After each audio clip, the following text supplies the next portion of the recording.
a seasoned veteran, after experiencing a brutal war, decided to return home. He walked from Laos across vast distances to return to Moscow.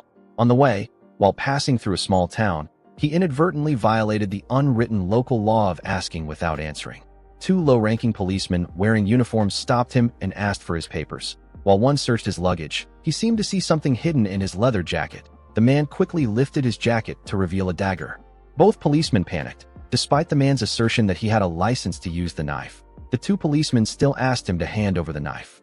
Upon inspection, they recognized it as a Nepalese army cookery knife. Without further explanation, they handcuffed him. Then, looking around and seeing no one of them hit him with a baton. Unexpectedly, the man with quick reflexes easily dodged. The fat one rushed up to hit him, but he leaned to the right while pushing the other policeman down. Seeing that they were no match, the two drew their guns and forced the man into the car. He didn't want to make things difficult for them, so he obediently turned around and got in. But just then, the fat one swung his baton and hit him hard on the back. The man didn't make a sound, just looked at him with dead eyes. These two policemen had no idea that they would pay a heavy price for their actions. Taken to the station, they took all his belongings and handcuffed him again. This was a police station, but it was no different from a robber's den, because the police here deliberately caused disorder and then collected protection money from the people. Then they shared it with their accomplices. At this time, a captain entered the cell and asked the man why he didn't answer his question. The man didn't answer. He hit him with a baton. The man only let out a groan in his throat. Unexpectedly, this guy was a stubborn one. This further stimulated the captain's beastly nature. He put the baton in the man's face and growled, "Only when allowed can you look directly at me." The man looked at him contemptuously. He had never seen anyone more arrogant than himself. So a rain of batons fell on the man. Not satisfied, the captain pulled out an electric baton. Unable to bear it any longer, the man lunged at the captain and then kicked his legs to knock him down. The captain was about to go crazy when other policemen ran over to stop him. He didn't know that his life was in danger. They were called to the deputy director's office. Seeing the sharp cookery knife, the ignorant leader asked him why he brought this kind of knife to their town. The man just gently said one word: enemies. The leader found it funny. Just then the pot-bellied director entered the office. In the entire police station, only this director had a bit of sense. He ordered the man to be uncuffed and examined his identity papers. It turned out the man's name was Shamanov, a major in the special forces. Hearing this name, the policemen just now almost wet their pants, regretting their previous actions. The director immediately asked his subordinates to return all of Shamanov's belongings, thinking everything was fine, but the director took Shamanov's MP3 player and listened to music. This stupid action almost caused the entire police station to be destroyed. Shamanov walked out of the office and met a beautiful girl. He had a feeling that he had met her somewhere. Not long after leaving the gate, Shamanov suddenly remembered that his MP3 player was left in the director's office. This treasure could not be lost. Every time he was sad, he relied on it to improve his mood. He returned to the office and witnessed the director molesting the girl just now. Seeing the girl standing huddled in the corner with a helpless expression, Shamanov stood still as if he didn't want to interfere in other people's affairs. He just took the MP3 player, pulled out the cord, and wrapped it tightly around it. The director was approaching while he clamped the MP3 player between his index and middle fingers and slowly turned around. How powerful is the Russian paratrooper force? This blow must be at least several dozen pounds of force.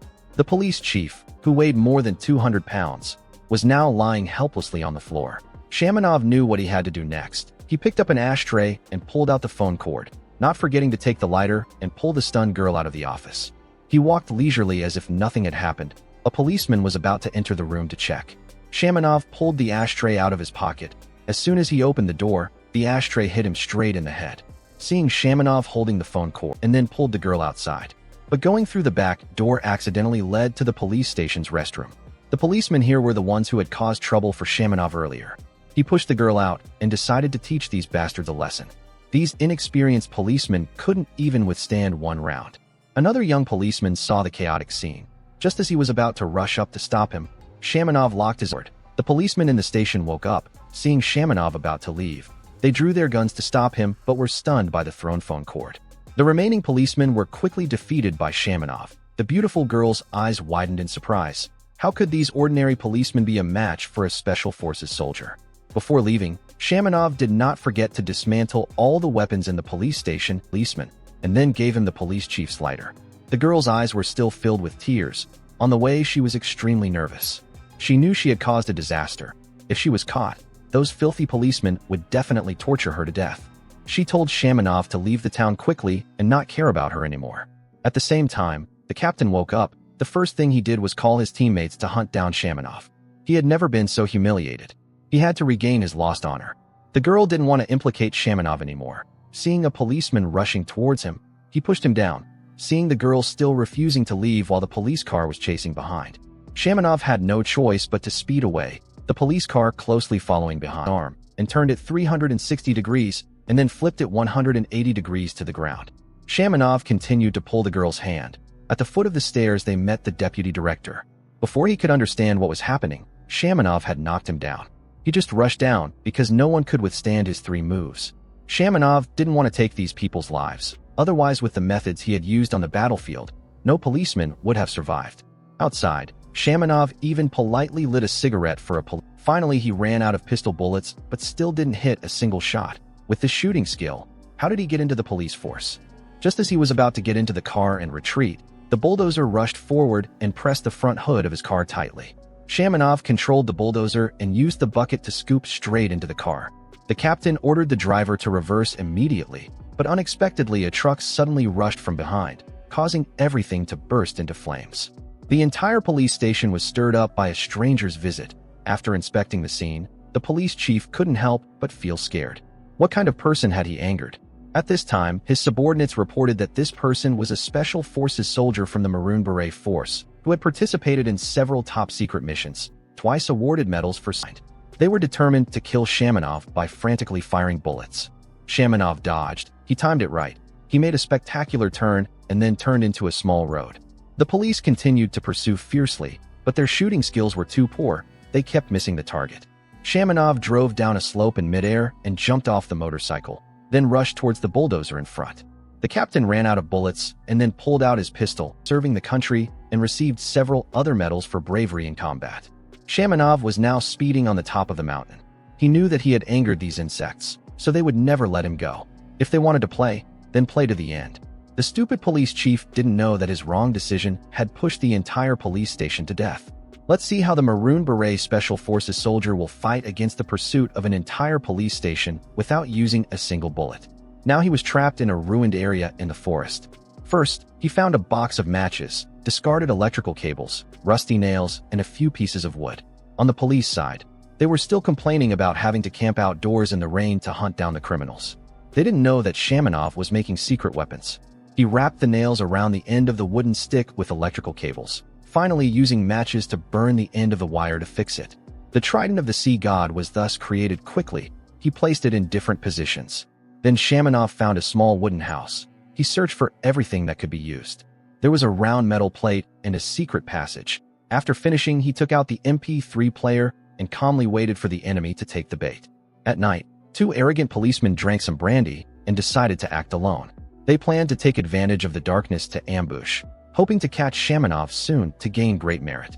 Passing through a forest, they saw a fire ahead. Unexpectedly, they found the target so easily, they wisely turned off the lights and carefully approached from behind. They quickly approached the wooden house. The reckless policeman was about to rush in when he was hit in the forehead by a board. His accomplice hurriedly ran to check and was kicked away by Shamanov. He tried to resist and was hit on the ground by a fire stick. Shamanov didn't kill them but gathered firewood and made them handcuff each other by the fire.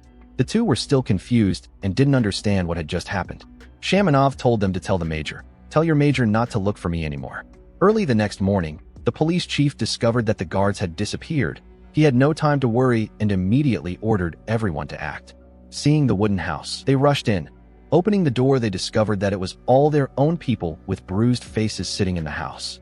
The bald guy even took credit for saying that he almost caught Shamanov. It was just a trap. Then he whispered in the police chief's ear, telling the lieutenant colonel not to look for Shamanov anymore. The police chief was even angrier and gave him a slap in the face. To quickly find Shamanov, the police chief ordered everyone to form a line and expand the search area. Shamanov flexibly moved through the forest while the police struggled step by step. Suddenly, 2 policemen stepped on traps one after another. Shamanov immediately picked up the trident he had prepared and threw it accurately at the target, and then quickly changed positions. Hearing the noise, the police panicked and raised their guns to shoot randomly, almost hitting their own people. Before anything else, 3 people had fallen. Shamanov dealt with them like dealing with ants. The police had realized the terror of Shamanov. His shadow seemed to be everywhere in the forest. As soon as he finished speaking, a trident flew from somewhere and hit one of them. Seeing the target, the police chief led the team to chase after him. Shamanov was a guerrilla warfare expert. The dense forest was like his home. He quickly disappeared from their sight. After a round, Shamanov returned and knocked down the policemen who were guarding the wounded. His actions were quick and decisive. Hearing the noise, their teammates ran to check, and Shamanov had disassembled their guns and held a knife to their throats. He asked him to take the wounded back to the car and forbade him to return. Clearly, Shamanov didn't want to kill them.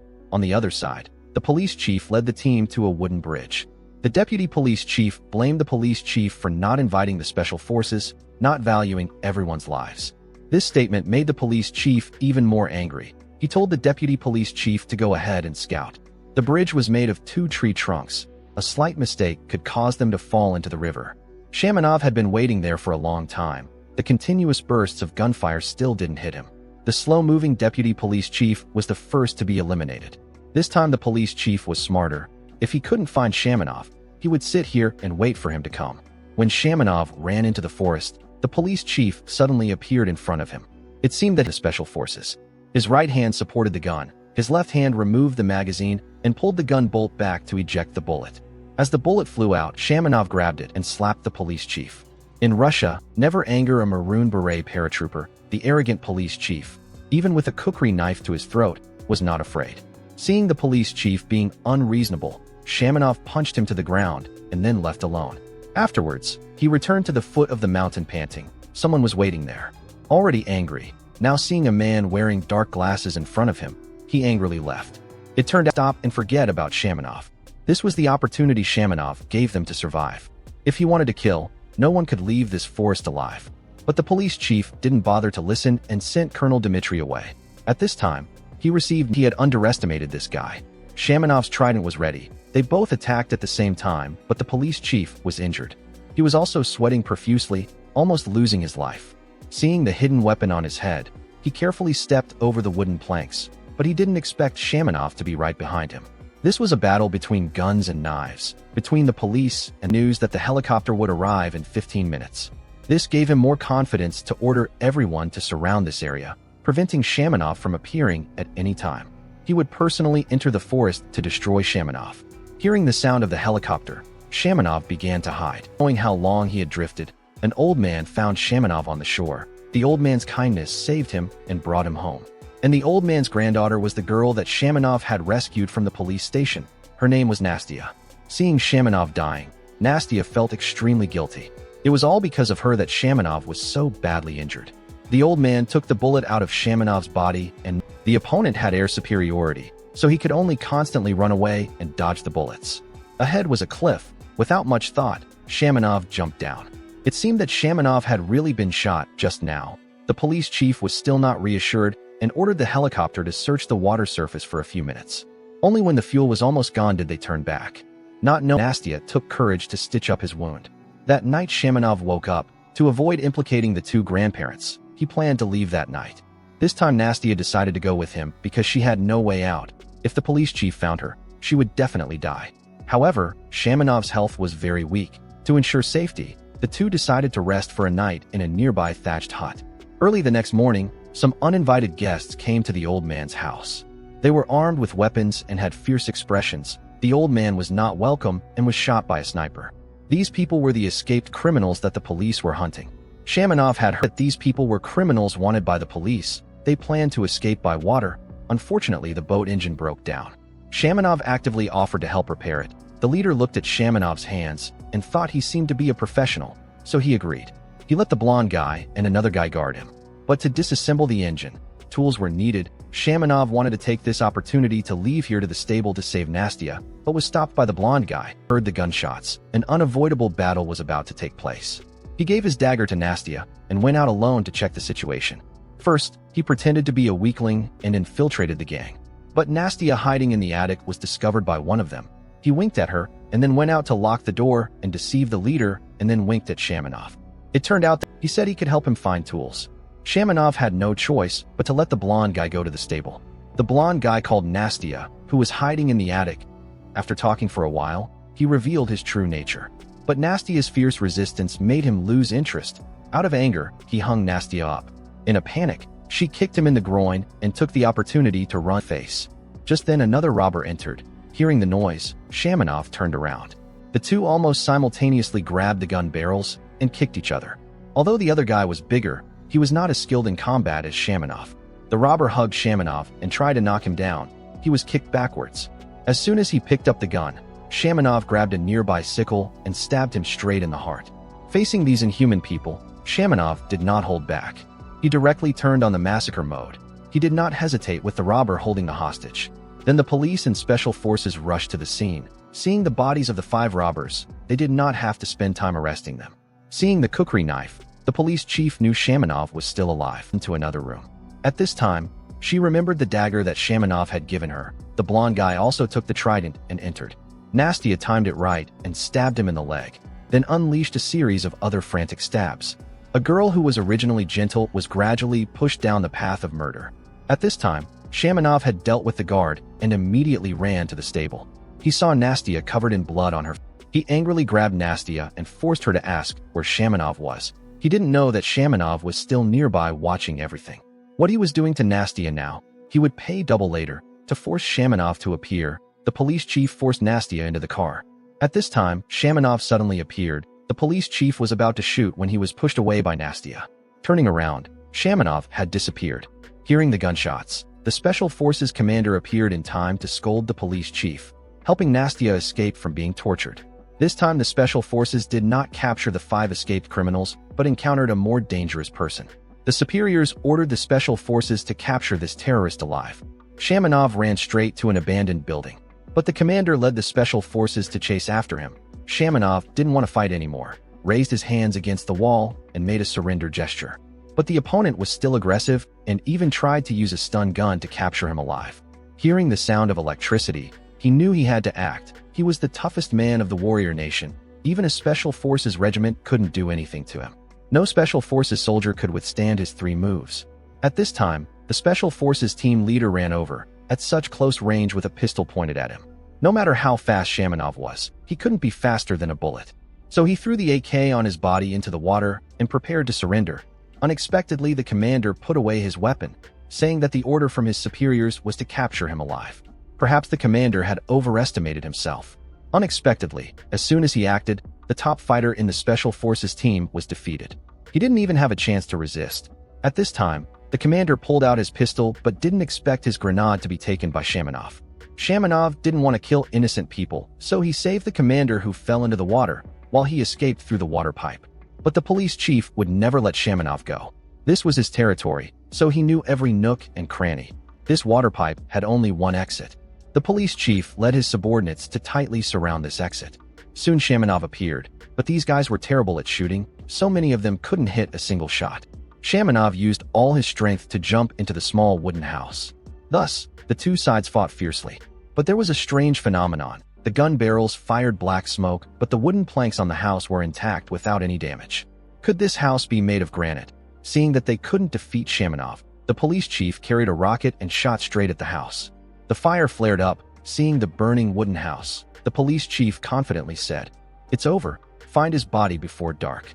At this time, the general visited the Special Forces commander who was in the hospital. Suddenly Nastia rushed into the room. Through her story, the general gradually understood the whole story. When the police chief returned to the office, he saw Colonel Dmitri waiting there. He waited for Shamanov to leave together, because he had a feeling that only by being next to the police chief could he wait for Shamanov.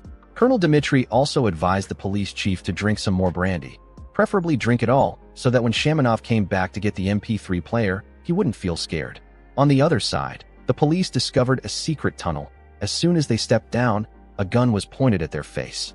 Then Shamanov, wearing a police uniform, calmly walked to the car and took the driver's phone. As soon as the driver got out of the car, he punched him and stole the car. The two policemen who were about to get into the car and chase after him were punched down by Shamanov. The guard who was eating noodles and watching TV had the door suddenly smashed open. The target was clear. Shamanov had found the police chief. At this time, the outside was surrounded by special forces. Colonel Demi entered the house and told Shamanov that an army was waiting for him outside, only missing tanks. He wanted to advise him to surrender and return to Moscow with him. But Shamanov would never do that. He couldn't stand the sight of others choking his throat while asking him something. That was the situation of every citizen in the city. They were not ordinary people. They did not live in a fortress. They had a responsibility for their lives and for this world. Otherwise, their comrades would have sacrificed in vain, dying for this scum. The surprise was that Shamanov let the police chief go. He sat quietly in the house preparing to fight the special forces. At this time, the general came to the scene and ordered everyone to withdraw. Just as they were about to arrest the police chief, he suddenly took Nastia hostage. The police chief stubbornly thought he was the best. He bragged about what he had done for this town. At this time, Shamanov came out of the smoke after venting all his anger. The police chief also released Nastia and surrendered. Because if he killed someone, he couldn't escape from there. From then on, the small town returned to peace. Receiving orders from his superiors, Shamanov and Colonel Dmitri would return to Moscow together. Nastia still watched the car carrying Shamanov gradually disappear. The movie ended here. Thank you for watching. How do you guys feel about this movie? Please leave a comment below.